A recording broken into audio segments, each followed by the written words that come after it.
Assalamualaikum warahmatullahi wabarakatuh. Perkenalkan, nama saya Ilham Rizky Ramadan. Asal saya di Surabaya. Prodi saya Sosiologi, Fakultas Fisip, Ilmu Sosial dan Ilmu Budaya. Dan di sini saya mau menceritakan tentang orasi. Tema implikasi ekonomi dan sosial dari uang kuliah uang tunggal atau UKT yang tinggi terhadap akses pendidikan di Indonesia. Uang kuliah tunggal atau UKT merupakan suatu yang harus dipenuhi oleh seorang mahasiswa di perguruan tinggi. Diketahui bahwa UKT menjadi persyaratan bagi seorang mahasiswa dapat mengikuti aktivitas pembelajaran di dalam perguruan tinggi tersebut.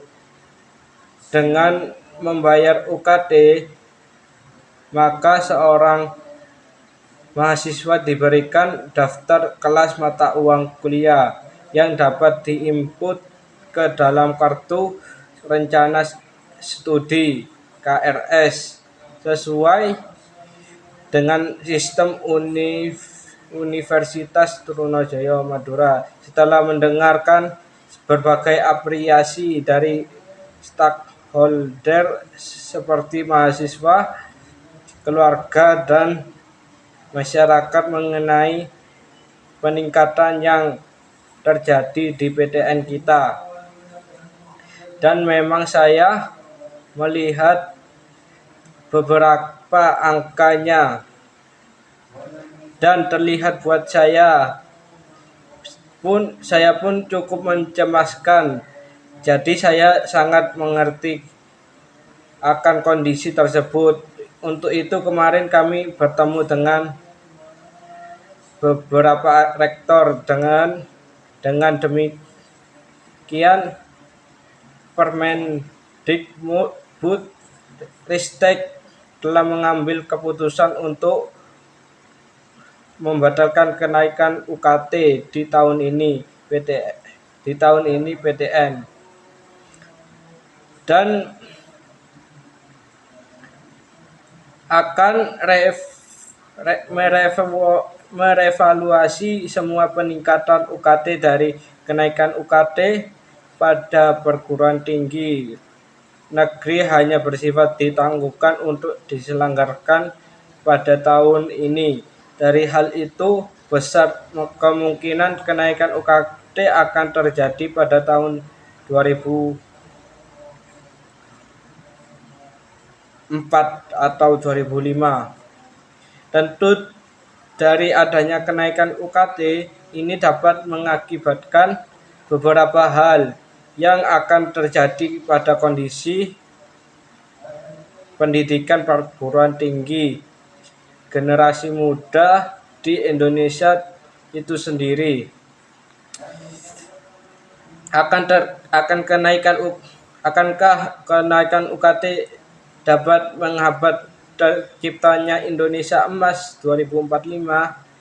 Berikut ini implikasi yang dapat terjadi adanya kenaikan UKT perguruan tinggi terjadi karena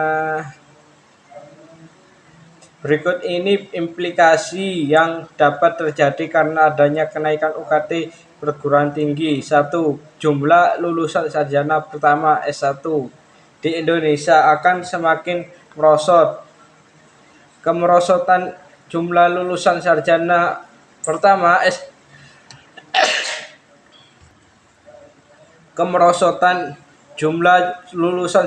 pertama S1 menjadi hal utama yang akan terjadi dikarenakan nilai UKT yang tinggi dan ketidakstabilan ekonomi masyarakat yang menyebabkan mereka tidak mampu untuk melanjutkan pendidikan yang ada di jenjang perguruan tinggi, sehingga di tiap tahunnya nanti jumlah dari lulusan perguruan tinggi akan semakin menurun, dan ini dapat menyebabkan wawasan pendidikan masyarakat yang terbatas. Perguruan tinggi menjadi jembatan untuk meningkatkan pengetahuan individu yang lebih lagi dibandingkan dengan jenjang pendidikan sebelumnya. Untuk itu, pemerintahan